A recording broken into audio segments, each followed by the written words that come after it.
Autobots, transform and review this movie. Yes, my Peter Cullen sucks, but that's okay, because Peter Cullen is Peter Cullen. Hello, everybody. Well, after how many months has it been? 6 months. 6 months, really? Yes, it has. Well, it's technically 7 because we did start up in December. I mean, since our last review. Oh well, since our last review, it's been a whole month. Okay. No, it has not. It has not been 6 months. This is not Drak and Shadow Vlogs: The Reckoning. Okay. I promise. Yeah, but after a month, we're finally back with a new movie because neither of us were really that interested in Maleficent, even though he went and saw it anyway because his wife made him. She did indeed. She did indeed. And then also, I will just point this out right here and now. I have not seen How to Train Your Dragon 2 yet, and that was on my list, but maybe for the next review I'll cover that, or we'll do a separate video or something. Because I am interested in that, but you aren't. Yeah. But yes, so we are back. We are Drak and Shadow, and we are here to review Transformers. Meets the eye. Michael Bay doesn't know what to do with these movies. It's Age of Extinction, guys. And I'd just like to point out, this is the first of the 2 Michael Bay films. Even though technically he's producing the next film, I'm still counting it in his list. His Turtles. So, yeah, it's been a whole month since we've done these things. So, first of all, for people who follow this, you have no problems because you understand what's going on. But to people who have never seen these, first of all, welcome. You must be new here. And then also, we're just going to warn you in advance. Spoilers. Mm-hmm. Okay? We like to go in depth on these movies, and we've debated whether or not to not do that, and we've always just kind of bounced back. The thing that I'm actually kind of laughing about tonight, though, is that technically we're Brett Jones because we're ahead of the game. We literally saw it we just barely got out of the theater, and it's opening night. So we didn't exactly do midnight. No, but like it feels like we're ahead of the curve. Yeah. Because, I mean, like Muppets Most Wanted, we were like 3 weeks out from it. And then we did Amazing Spider-Man, and that was close. Godzilla, same thing. X-Men, same thing. This is on the night. So I'm just going to warn people in advance we're not making a habit of this. Because we forgot. I mean, like, on release days, it's busy, especially for the big movies. Especially Friday. Yeah, we did not think this one through, and Drak was a dumbbell and didn't reserve tickets, and we ended up in a really late showing, and it was not a pretty picture. So, yeah, once again, guys, spoiler alert, we're going to go in depth on this stuff, and this is going to be kind of like how the last couple of movies have gone, where I'm kind of knowledgeable and Alex isn't. So, this is going to be an interesting concept.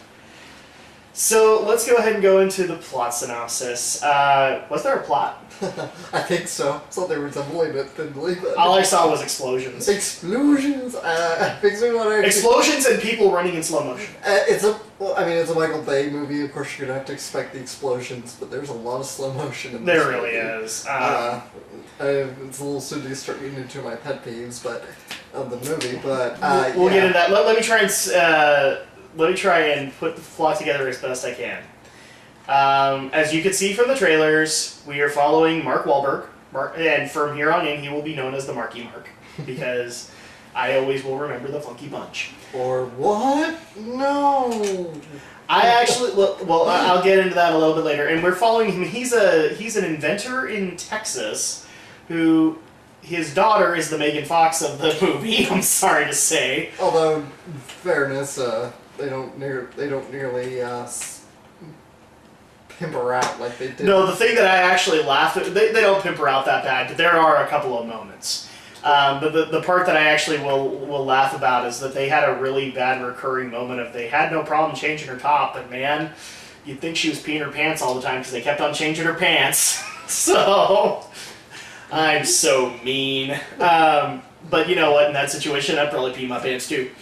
So yes, we're following this father and daughter, and the daughter's getting ready to graduate, so it feels like a Sam Witwicky story.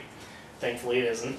Well, it kind of is, because eventually a boyfriend gets brought into it. But we are given kind of this subtle concept that ever since the Chicago incident, and this is one of the beefs that I'm going to have later, which is, to my knowledge, when this fourth movie was being conceived, there was going to be very little connection to the first three. This was going to be this was Michael Bay's reboot for it, and I thought, and immediately, I don't know about you, Alex, but I knew that it was right out the window when we saw that big billboard in Texas, "Remember Chicago." Mm-hmm. I'm like, wait, I thought that didn't technically exist, or that was way back in time, and they basically made it kind of sound like it was last year. So I think this movie's probably a good couple years after. I don't know. It'd have to be. I mean, Chicago's well built for a while. I don't even think we ever saw Chicago. That's the thing. We were in Chicago for a whole act. Yeah. Oh, really? Okay. Yeah, you didn't notice the Willis Tower? I thought it was insert city here. Like because, the first movie. Yeah, pretty much. No, it was Chicago. So at that point, we have this aftermath, and because of Chicago, now the humans just have decided they want nothing to do with this war. Even though technically the Decepticons are vanquished, but there may be still a few out there, they decided we're not even going to side with the Autobots because they've already done way too much damage. Except the part that they don't mention is that they have a Black Ops unit that is now hunting Autobots.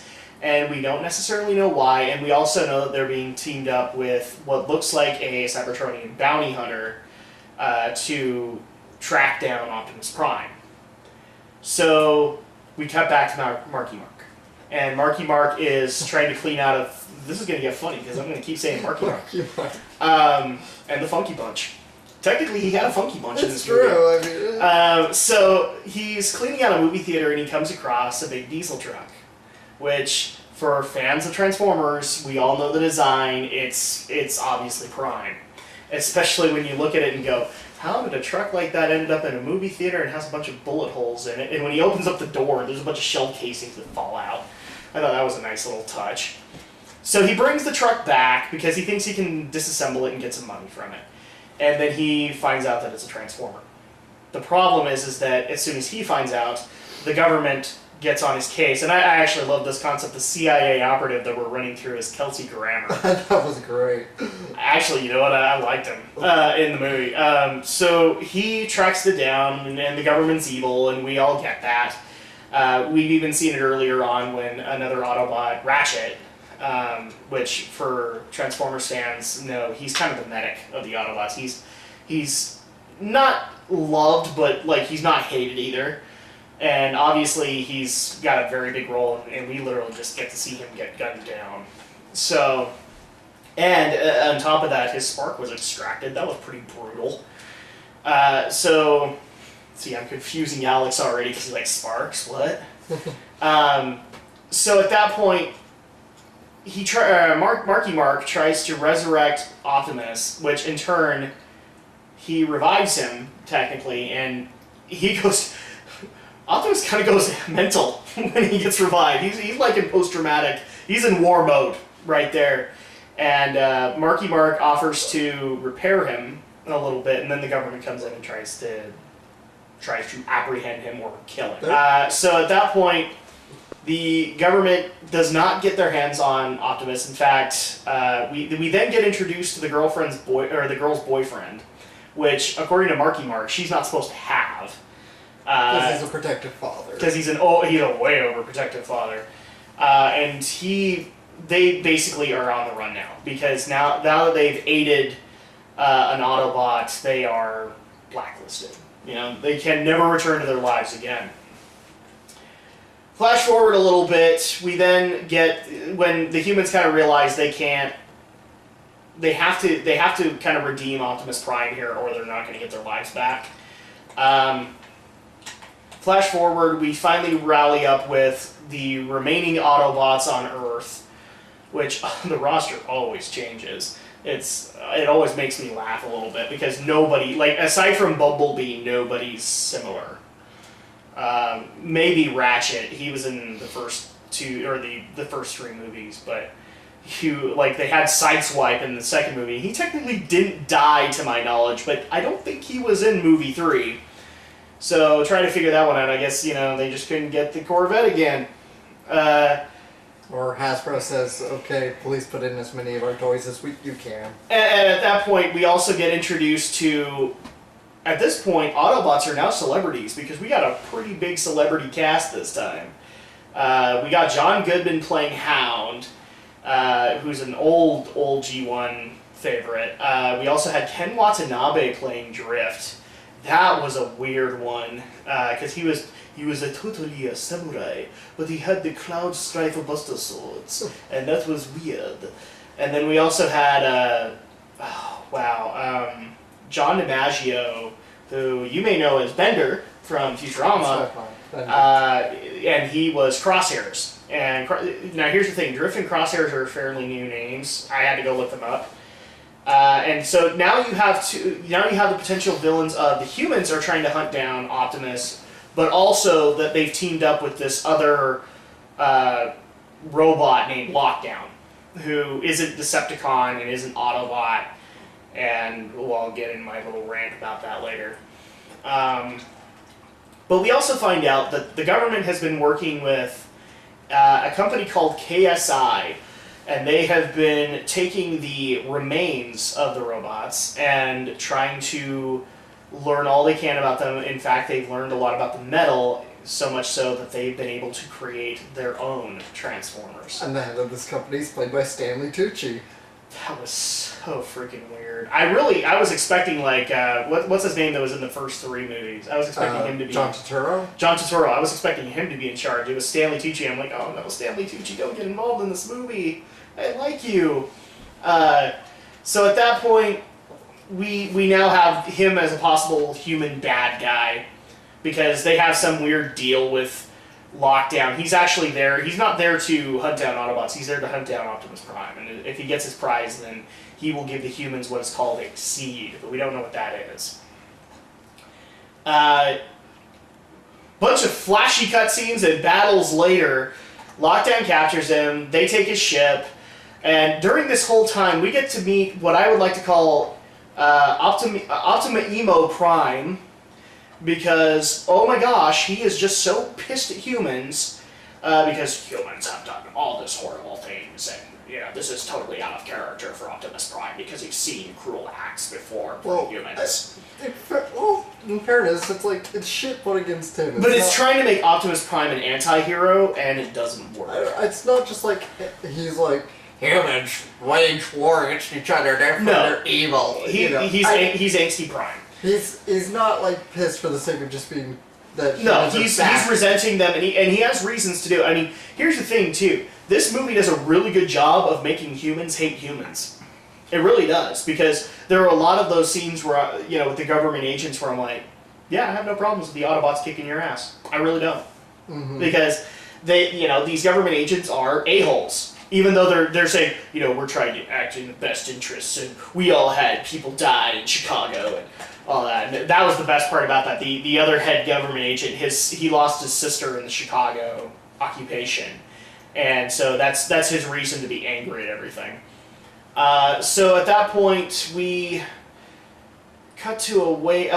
This is where the story gets really fragmented, and it's explosions and people running in slow motion, and it's really hard to keep track of. At that point, the Autobots decide they're going to help with trying to track down this seed, because the trade has been made. And then they're done. They're leaving. They have a spaceship. They're going to leave Earth, because they're sick and tired of humans.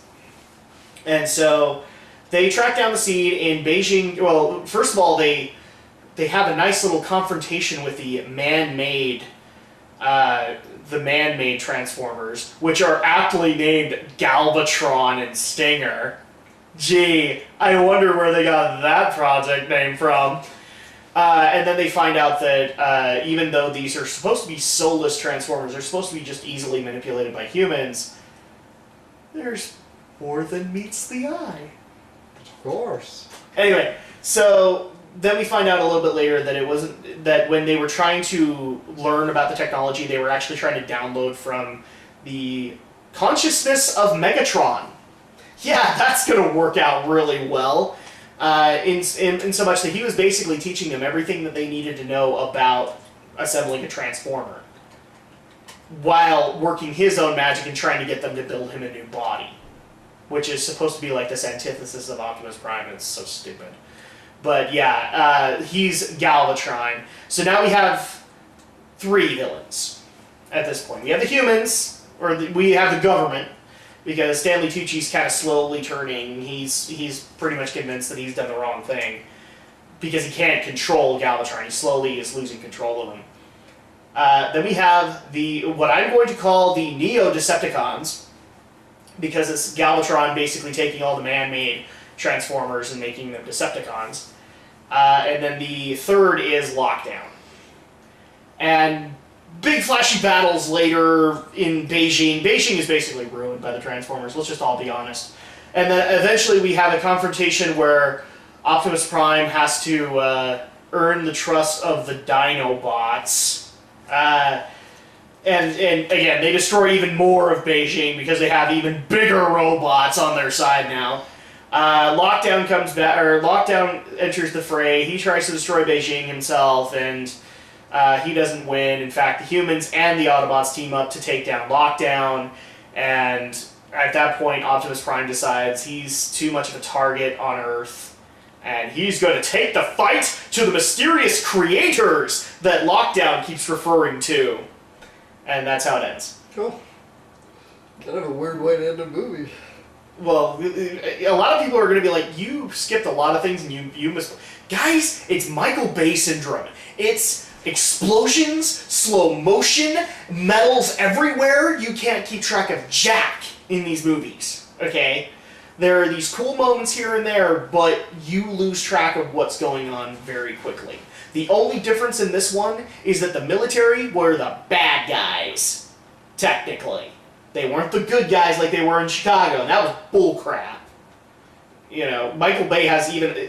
The one credit I will give to Michael Bay is that he's very pro-military. He'll show the military in a really good light. This one, not so much. Not so much, because they were all black ops. So... yeah, that's the best we can do for a plot synopsis, guys. It's a Michael Bay movie. Go see it, and you'll understand why we can't give you a plot synopsis. And I'm a Transformers fan. I'm supposed to know all this stuff, but here's the problem. Michael Bay tries to make his own linear line of continuity, and since he doesn't want to do his homework, it all ends up really sucking. So, let's go ahead and go into our likes and dislikes. Alex, what did you like about this film? Visually, it's pretty stunning. For the most part, there's a lot of amazing and great effects. Every movie just ups itself. That's something to always admire about Michael Bay, is he always knows how to up himself. It seems like it'd be hard to outdo yourself like that, but he does. He always finds new ways to push ILM into so much new visual effects territory, so it's a visual I think he just likes watching stuff blow up. That too. I'm sorry, people, if you're expecting to, like... It's an action movie! Like, this is the thing, but I think Bay gets a little too much hate than he deserves, because it's like, he's an action movie director. I'm sorry, not everybody needs to make a Christopher Nolan Inception momentous movie. And make things even more serious than they technically need to be. Go. That's a Christopher Nolan thing. Is that I'm making Alex's dialogue even more important than it needs to be. Everybody needs to talk in exposition. Let me tell you a story, Master Wayne, about when I was in Burma. When I was in Burma. I just wanted to know if you wanted eggs. I love it. That's what I love. The critic really nailed it on the head. Okay, now we've had our rant. I'm sorry, off on a tangent. It's late, people. What can I say? It really is. So... I like the casting in this much more than the first movie. What a difference a totally different, better cast can make. And are we talking the human cast or the robot cast? Human cast. Okay. The robots are great as always. I mean, they're robots. They're giant robots. They're here to kick ass. That's what I'm expecting. You gotta check your brain at the doors. Giant robots kicking the crap out of each other. And yeah, Marky Mark. Marky Mark. Yes, as much as I love. Technically, Marky Mark has a new Funky Bunch. As much as I love. And they're all giant and robot. But anyway, your likes, because we keep on diverting. Yep, and ultimately when there wasn't too much of the humans flying through the air like there were in the first 3 movies. When you see it in the first 3 movies, it's ragdoll physics at its finest, really. They love playing the game of, let's catch the humans. with Optimus and Bumblebee, it's like, oh, Bumblebee, are you going to get 2 of them? Yeah, I'm going to beat my high score! And occasionally, Michael Bay allows himself to get flung by Megatron. Yeah. Occasionally. That was the first movie anyway, so. Yes. What else?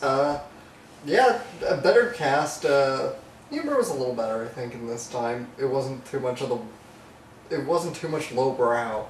And Stanley Tucci's character was pretty funny, especially when he was going crazy. Yes, the only problem is that they kind of tried hard to make him into the new John Turturro. Yeah. Because he kept on falling in love with all the women around him, and he only fell for the. Well, no, he had a prior relationship with the one woman, and then the Chinese woman he was falling in love with because she was kicking ass and taking names. Yeah. Okay, so what else?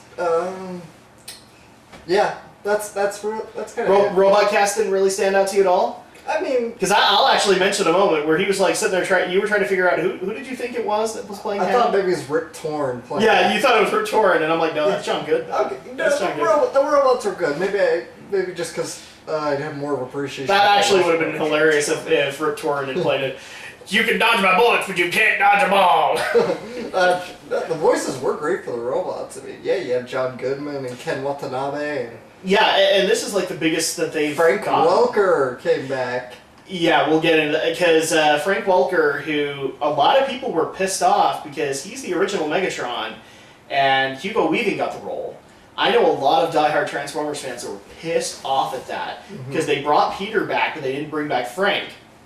And Michael Bay tried to make up for this in the next 2 movies, because he handed over Soundwave to Frank Welker, which is another role that he's played. Yeah. But a lot of people were still like, no, he's not Megatron now. And that's the thing, is that because while this was going on, Hugo Weaving was playing in the movies, but the movie adaptation games, they pulled in Frank Welker. What the hell? You know? Be consistent! Because Peter Cullen was brought in for everything. Well, they're voice actors, they're a lot easier to tap compared to a big... Well, and Frank Welker is also notorious for doing like animal noises and things like that. So a lot of people, I get Michael Bay where he was kind of thinking, I don't think Frank would be that recognizable. And I think he was off doing another project when they called him up, and then eventually he was able to come back for the game, but they'd already signed Hugo. And so... I liked the giant spaceship that started sucking up everything. That actually reminded me of Rogue Squadron from the N64. It reminded me of the World Devastator mission. Okay. So, and I like the fact that we didn't have to have so much Optimus Prime narration. Yeah, that's like the best part of those movies, though. To me, anyway. Well, it's like Peter Cullen's voice is gold. I know, but the first 3 movies really hammer the oh yeah, because I told you about this, but I watched like a YouTube video where people literally took the first 3 movies and watched them side by side, and you just got this giant blob at the beginning because it was 3 narrations from the Optimus Prime. So I'll give you that, but to me Peter Cullen's voice is golden just because I'm a Transformers fan. Yeah, I love Peter Cullen. I love his voice. So yeah. Okay, so any other good stuff? Steve Jablonsky's music was good. Was he? That was actually one of the things I was wondering about. Did he come back for composing? Yes, he did. He's pretty much Bay's go-to composer now. You know what? I kind of agree with that, because he knows how to make the. I still to this day listen to the original Transformers score, because the Autobots theme that he did was awesome. I love that it gets mirrored in all the other movies. In fact, we got kind of a subtle undertone of it this time around. I also like the fact that he does his own little like instrumental version of like the trademark songs. So like in the first one, it was Linkin Park, What I've Done. In the next one, it was the the other Linkin Park. That's the problem. They're all Linkin Park songs. New Divide. I don't think he did one for the third one though. But that was because the Linkin Park song they picked was really somber. Yeah, it was more of a ballad piece. If anything. Yeah. So this one had like Imagine Dragons, I think, for the song. I am not surprised by that. Imagine Dragons has been getting around. But yeah, Steve Jablonski's score, I kind of agree with Michael. He brought in a good composer and he should work with him.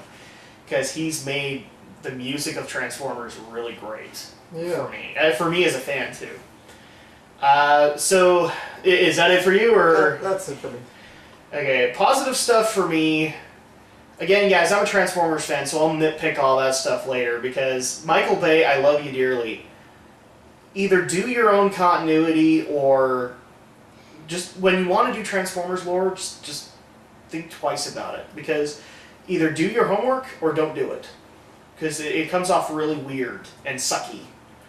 But the positive stuff, I also liked Marky Mark. Okay? And people know I have railed on about Shia LaBeouf and his family and Megan Fox and all the other human cast members. The only person I ever, and you know this, the only person I ever liked from them was Josh Duhamel. Mm-hmm. The military guy who we got like his family in the first movie and then nothing ever after that. And that was weird to me. I thought that I'm was like, where's his kid? I want to know. Yeah. You know, is his kid met Optimus Prime? Lennox wasn't His kid's met Ironhide, I know that much. Because Ironhide became kind of his primary car. Mm-hmm. But I liked his character. I don't know why they didn't bring him back, but I do like Marky Mark. Well, he came back, but he was never a major role, that's the thing. Yeah, he was in Nest. He was the in next Nest, two movies.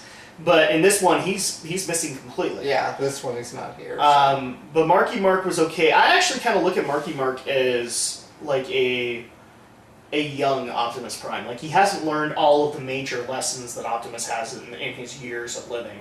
And so some of the dialogue, the best dialogue in the movie actually is, unlike the first three movies where they like to have those big moments with Shia, LaBeouf, and Optimus, the Optimus Marky Mark dialogue was really good. The daughter, I was worried about the daughter because, you know, when we saw 3, they really did try to make that girl into the next Megan Fox. Yeah, the next the whole Victoria's Secret Well, shit. yeah, especially when you had to have her walking up the stairs and all she's wearing is a shirt, kind of thing. And of course we get, you know, an upskirt shot. That's, of course, going to make me take her totally seriously right there. Yeah. I was worried that was going to happen here, but good work to Michael Bay. He did not do it. Yeah.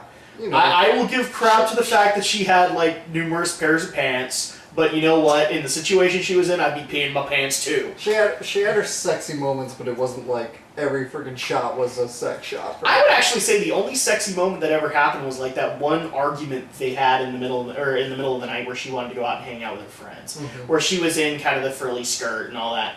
The rest of the time she was in jeans, and I'm not going to fault any girl for, like, the tight jeans, because that's just kind of a thing now.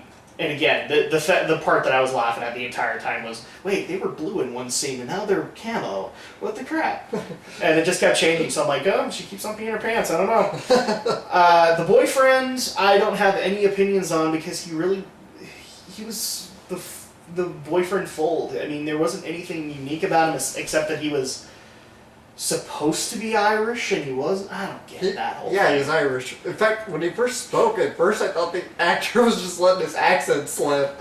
I thought it was an accident, but then he actually said he was Irish. I never got it, man, because it bothered the crap out of me. And he's supposed to be like a race car driver, and then we find out the daughter's been racing with him, and but you know, I wish I could say something nice about him, but I can't. He was kind of bland. He was kind of bland. If anything, he was probably about as bland as Megan Fox. Bazzow! Because that's how he kind of was. But I will give credit to Kelsey Grammer. He did really well. Oh, I mean, I hated that guy. I wanted, like, spoiler alert, guys, Optimus Prime gets to shoot him. And I was cheering at that moment. Yes. I'm like, you have the shot, Optimus. Take it. BAM! And it's satisfying. I actually wanted, like, a giant hole. Because I'm like, seriously, Kelsey Grammer needs to die. Because, like, they try to make this whole thing where he's this Black Ops agent that's trying to get out of the business, but then you find out he's kind of a greedy bastard. Mm-hmm. The other compliment that I will give is Stanley Tucci, because he was given kind of the John Turturro role in these films, and it was so different that I loved it. Mm-hmm. The early stuff where he's the CEO was crap, but all the China stuff was hilarious. Yeah. And Stanley Tucci can make that work. I'm actually kind of surprised. We've been seeing a lot of Stanley Tucci this year. Because Wind Rises, he voiced in that. Muppets Yeah. Most Wanted, he was in it. But you actually... Did you get that? Did you see that scene? No, you went out. So I'm like, you missed Stanley Tucci. Right. So at that point, he's been in a lot of stuff. I'm trying to think, was he in Amazing Spider-Man and Godzilla? No. No, okay. Well, we still have been seeing a lot of Stanley Tucci. And we're getting ready to see him again in Mockingjay. So, I will compliment the human cast. Guys, it's not that I don't hate the fact when you do a human cast in these movies, as long as it's done well. The problem is the first 3 movies have done it craptastically. I don't care about Sam Witwicky or his family or his girlfriend or anybody human that they put in front of me, including John Turturro. He can go F himself as far as I'm concerned, at least his character. But this actually gave me human characters that I can relate to and like. So I will applaud Michael Bay. He finally did a proper human cast. I also like the robots. I thought it was really great to bring in this celebrity ensemble cast. Especially since John Goodman got a lot of really great lines, man. He was the textbook sergeant right there, which is kind of what Hound is. Another good compliment that I will make is it's a good action movie. If you check your brain at the door, if you don't care about the mythos or anything like that, you've got some really great action scenes. Dinobots withstanding. I actually didn't like the whole Prime having to earn the respect of the Dinobots, because I technically don't think he did. Because Dinobots, they're bigger than him. They're not going to respect him. That's the Dinobots. But with that, overall, this was... If you're going for just an action flick or for a popcorn film, this was a good film. You'll have fun with it. You'll have fun. Let's go into the dislikes, though, because, we're reviewers. We have to do that. It's just whether or not the bad over encompasses the good. But yeah, the negative stuff that you saw in the film. Shaky cam. Oh my god, the shaky cam. Yeah, that's been a problem in... I'm trying to think, did the first film have that problem? It did have it in the first film. But it got progressively worse. Like 2 had it, and then 3 had it pretty bad. I don't remember the other 2 having it as bad. 3 had it pretty bad, but that was just because it was a lot of urban warfare. Yeah. And this was kind of the same deal. Yeah, I guess I have to go watch 3 again. But the shaky cam was really ridiculous in this. Admittedly, it wasn't... It's probably not the worst shaky cam offense I've seen. I've seen worse, but it did it grinded on my nerves because, fortunately, Bay's the type who has a very kinetic cinematography style. He will cut back and forth quite a bit, and this is both editing and cinematography that's here. So you can get the crane shots, the helicopter shots, and then you cut back into the shaky cam shots. So it was a little crazy. I will admit, to me, it was like the way that I noticed that shaky cam is bad in a film is when I started having headaches. Mm-hmm. So like Hunger Games, big offender to this. Yeah. And I had major problems there. Yeah. This one, not so much. I didn't really have a headache watching a lot of that stuff because I was focused on the giant hunks of metal. Yeah. And, so it like, not the worst offender, but it did get on my nerves at times. Yes. The shaky cam. The bad... What else is kind of bad about it? Maybe just its length. I'm kind of surprised we didn't have like any of the original tropes. Like we didn't have the moments where we focused on Shia LaBeouf's mom is high, or we had to focus on what's his name? John something. John Voight? No. Third movie. He's friends with... Crap. Well, what do you mean, the Patrick Dempsey character? No, the business executive. The guy who, like, Shia was trying to get a job with in the third film. So that was... John Malkovich. John Malkovich. John Malkovich. where we had to have those really weird moments. Yeah. Because I won't call the Stanley Tucci thing that in this film. It wasn't. That's... Because it had a purpose, where John Malkovich had no purpose. It was Yeah. just filler. So I'll give credit to that. We didn't get that crap, you know. We didn't have like a full minute of the dog humping, and that's totally needed in a Transformers movie, right? Yeah. But other negative stuff for you? I mean, maybe the fact that it was like it was amazingly long. Yeah. There were a couple of points where I'm like, this is kind of like Lord of the Rings, where they keep fading to black and then they troll you and go back in. And I love Lord of the Rings. But yeah, roll credits. Oh wait. yeah, like you think the battle's done, and then 5 seconds later, oh, they're in another battle. You know, I don't want to say this movie was too padded, but it was long. It was nearly 3 hours long, and yeah, you know, maybe you could have at least cut out one of these subplots. Did we really need the Dinobots? I mean, it seems like the Dinobots are kind of tacked in. And, I'll get into that. Well, yeah, you're gonna go. You're gonna go to nerd rage mode. And, well, that's been kind of my deal the last couple of movies. So I have to hold up my tradition here. So yeah, you could have just focused on the seed, and that would have been just fine. Maybe even cut 1 or 2 action sequences. I mean, in all honesty, they could have cut a villain. They really could have. I mean, still, some of the Chicago scenes were pretty cool, like that whole having to cross those wires and.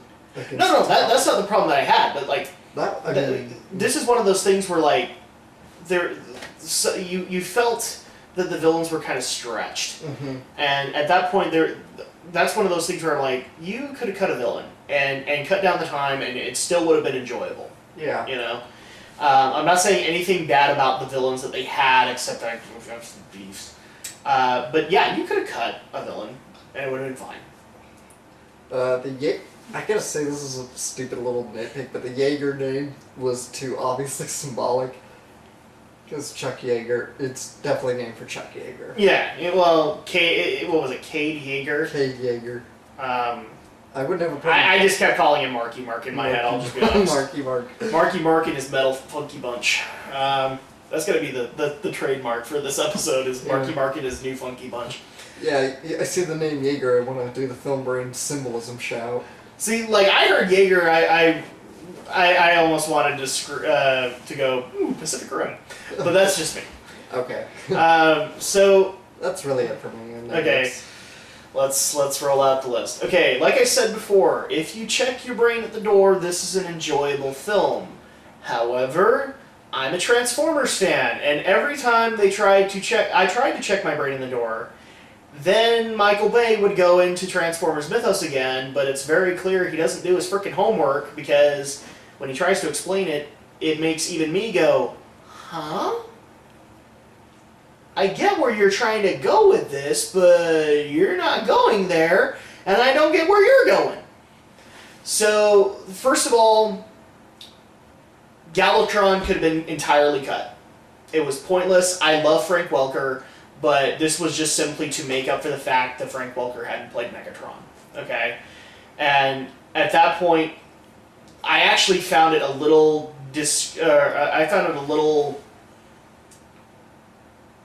what's the word I'm looking for? Out of place when they're transforming. Instead, it's just DNA reforming. That was, in my opinion, if you didn't want to pay the additional animation to transform them, don't do that story. Have them potentially just be mechs and have them walking around. You don't need to have them transform, because that just looked freaking silly. Because, like, the only thing that I care about, because of the other 3 movies, is if you're going to have them transform, show me the moving parts. I want to see this thing transform. And this one, it was just like, oh, DNA recombination! And it was stupid. Yeah, I'll give you that, too. Whereas we actually did have a villain that could transform in Lockdown. And they got a Lamborghini for him. Nice. You know, because, like, most of the time they've only had the General Motors contract.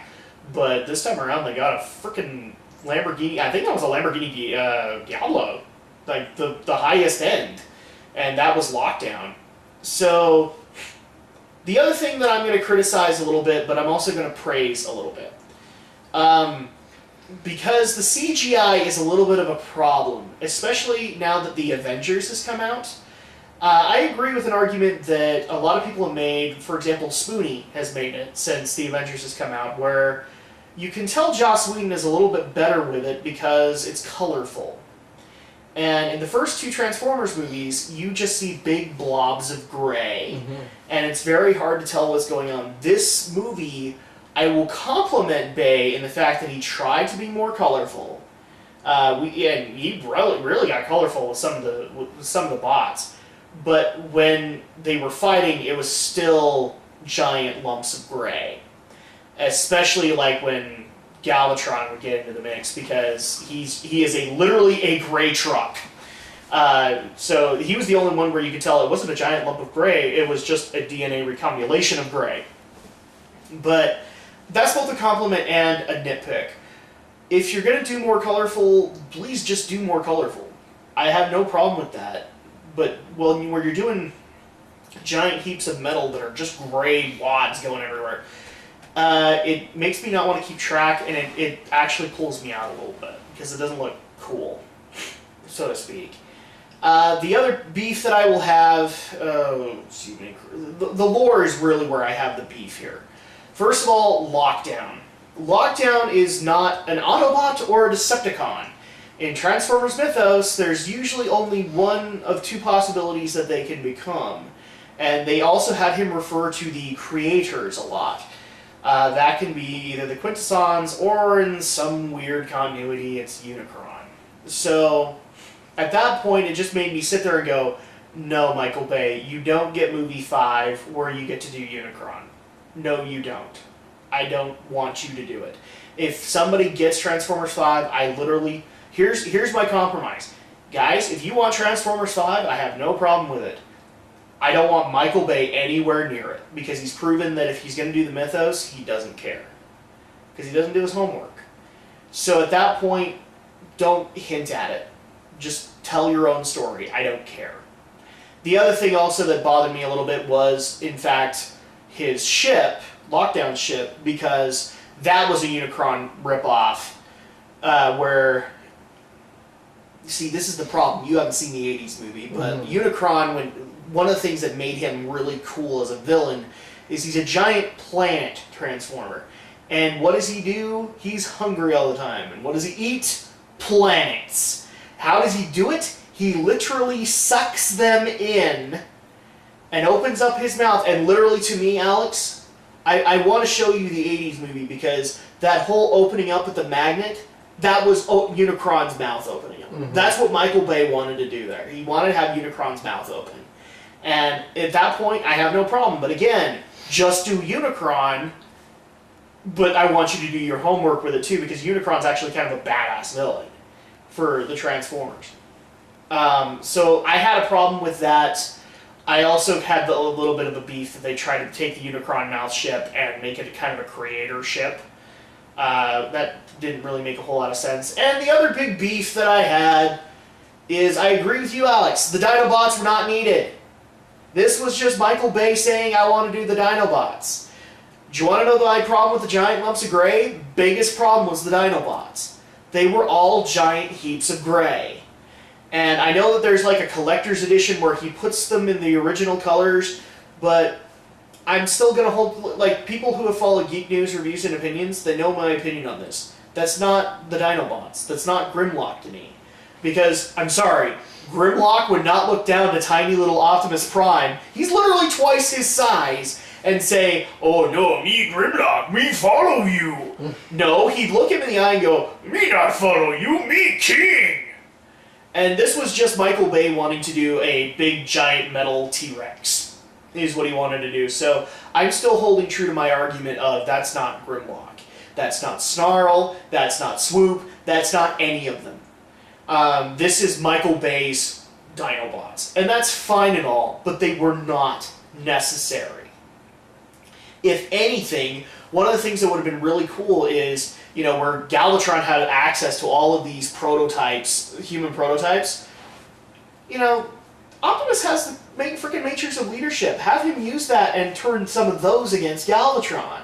That would have been a cooler aspect to me. But the Dinobots just felt like, oh, we just want to do Michael Bay level of epic, and we're not really actually thinking about how this is going to fit in. Because the other thing I'll admit bothered the heck out of me, in addition to length, one of the big selling points of this movie was the Dinobots. Yeah. They came in 75% into the movie. So at that point, this is Godzilla all over again. We literally waited 2 hours to see the first Dinobot. Yeah. Holy crap, Michael Bay! Yeah. If this was the big selling point, enough that you had a Super Bowl commercial and all that done, then you have them in the freaking movie. Yeah. And you didn't do it! So at that point, the Dinobots were pointless. And that's why I'm saying, like, Galvatron wasn't enough in this movie that he was worth doing a story for. The Dinobots were not worth doing a story for. Lockdown was a really good... Actually, you know what? They should have done Lockdown. And then had him turn on the humans, because he had that whole deal with them. And when he gets jilted out of that, he's kind of the ultimate villain at that point. He would have been better, and it just felt like so much time was wasted on Optimus Prime having to tame the Dinobots, and Galvatron trying to usurp mankind again. So, these are kind of my beefs here and there with this film. Strangely enough, everybody, this is going to be the interesting part on radio, is that Romney's going to think that Romney and Aldo are going to think the biggest thing I had a problem with was the human cast. That's not the case here. I just think there was a lot of unnecessary added into this movie. So at that, and on top of that, the other thing is the continuity. I remember hearing this as it was going to be its own thing, that it was not going to be tied to the original 3. I thought that actually was a good idea. Let Michael Bay reboot if he wants to, and then they redacted that because it's totally tied to the first. I'm actually kind of surprised Shia didn't make like a cameo or something. Like we didn't hear about Witwicky Industries or something. So those are kind of my beefs with it. Again, to people who are Transformers fans, if you check your brain at the door, it's a good popcorn flick. But if you want him to actually follow a good storyline, Michael Bay's not going to do that, and you know that. Because we've seen that from the first 3 movies. He's not going to do it. So with that, let's kind of go into our final scores. What would you give this film as far as out of 10? 7.5. 7.5. I would give it a 6.5, but that's just because I'm a Transformers fan and Michael Bay just doesn't get it. I'll give it a 7. I'll be generous here, and I'll give it a 7. Just because there was enough good there that Michael Bay being stupid was forgettable to some extent. But let's go ahead and reveal our next film that we're going to be going into, guys. And it's actually getting really late, so we're going to have to wrap this up pretty quick. But the next film that we're going to be doing, Alex, what is it?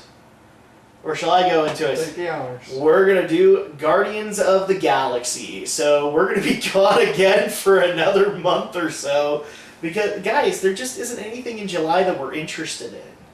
And, there's stuff here and there, but it's just not worthwhile to us. Especially when you have to pay the ticket price. So, you'll see us again in August, but we have plenty of good LPs and things like that for you guys to look into until we return for Guardians of the Galaxy.